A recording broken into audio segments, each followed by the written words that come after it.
एक महिला ने गलती से सहेली के बेटे को पुरुष मॉडल समझकर रात बिताई।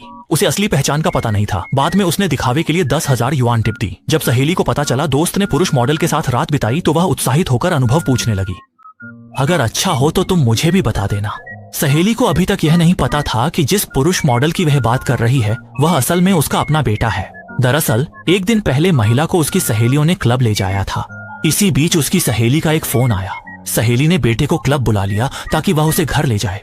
20 की उम्र में उसने अपनी मेहनत से एक बहुराष्ट्रीय कंपनी खड़ी कर ली थी। वह जवान, हैंडसम और अमीर था। कई लड़कियां उसे चाहती थीं। महिला ने यूं ही पूछा, पता नहीं किस घर की बेटी इतनी खुशकिस्मत होगी उसकी बहू बनेगी। सहेली ने हंसते हुए कहा, उसकी बहू जरूर किसी अमीर खानदान की बेटी ही होगी। जब सब हंसी मजाक कर रहे थे एक पुरुष मॉडल ने महिला को ड्रिंक दी। महिला ने बिना सोचे समझे ड्रिंक ले ली और पी गई। कुछ देर बाद उसे चक्कर आने लगे। जब वह वॉशरूम गई तो पुरुष मॉडल बुरी नीयत से उसके पीछे आ गया। महिला को एहसास हो गया कि उसने ड्रिंक में कुछ मिला दिया है। वह भागने लगी। अचानक एक आदमी से टकरा गई। वह आदमी उसकी सहेली का बेटा था।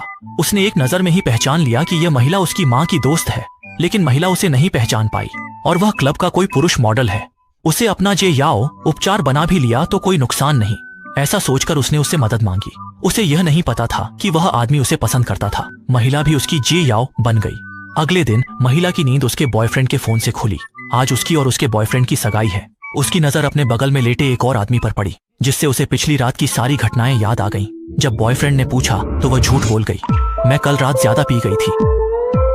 सूजी के घर में कपड़े बदलने के बाद वह महिला जल्दी बाहर जाने लगी। उसने पुरुष मॉडल समझकर उसे 10,000 युआन टिप दे दी। उसे उम्मीद नहीं थी कि एक पुरुष मॉडल विला में रहता है। क्या पुरुष मॉडल इतने पैसे कमाने लगे हैं? और जैसे ही वह महिला बाहर निकली उसकी सहेली दूर से दिखी। उसने देखा कि बेटे के घर से निकली महिला जानी पहचानी लग रही है। वह गुस्से में विला के अंदर चली गई क्योंकि पिछली रात बेटा उसे क्लब से लेने नहीं गया था। बाद में बेटे के बिस्तर पर महिला की नाइट ड्रेस और वह चीज मिली।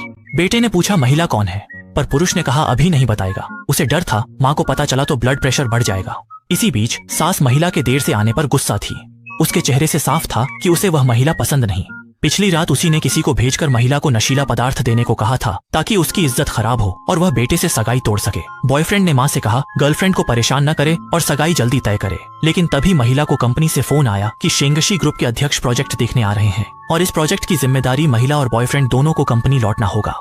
महिला ने सोचा था कि वह सगाई का बहाना बनाकर छुट्टी ले लेगी, लेकिन पुरुष ने तुरंत फोन छीन लिया और कहा कि वे दोनों कंपनी लौटेंगे। लेकिन आज तो सगाई है, सगाई की बात बाद में भी हो सकती है। अगर हम जियांग जोंग मुख्य का समर्थन पा लें तो हम पैसे बचाकर अपना घर खरीद सकते हैं। इसके बाद महिला अनमने मन से अपने बॉयफ्रेंड के साथ कंपनी लौट गई। लेकिन उसने सोचा नहीं था कि शेंगशी ग्रुप के रहस्यमय अध्यक्ष वही कल रात पुरुष मॉडल निकलेगा। उसे तुरंत एहसास हुआ कि उसने उस व्यक्ति की पहचान को लेकर गलतफहमी कर ली थी। हालांकि जब प्रोजेक्ट का काम रिपोर्ट करने की बारी आई तो पुरुष महिला के साथ अकेले रहना चाहता था, इसलिए उसने बहाना बनाकर